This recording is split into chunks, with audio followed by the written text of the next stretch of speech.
আমি কুমড়ো বড়ি ভর্তা করব। আগে কখনো কুমড়ো বড়ি ভর্তা খাওয়া হয়নি, তাই অনেকেই বলে কুমড়ো বড়ি ভর্তা নাকি অনেক মজা। এই জন্য কুমড়ো বড়ি ভেজে নিচ্ছি ভর্তা করার জন্য। লাল লাল করে ভেজে নেব। এর ফাঁকে ঝাল ভেজে নিলাম। এবার ঝালটা বেটে চাটনি করছি। রসুন দিয়েছি, আদা দিয়েছি, পেঁয়াজ সব কিছু দিয়েছি।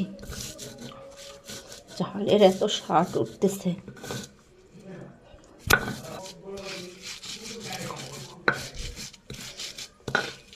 চাটনি করা হয়ে গেছে প্রায়। এবার কুমড়ো বড়ি দিয়েছি। কুমড়ো বড়িগুলোকে ভালোভাবে বেটে নেব যাতে একটু নরম নরম হয়।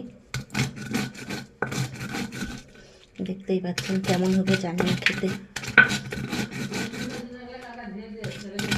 রেডি হয়ে গেল।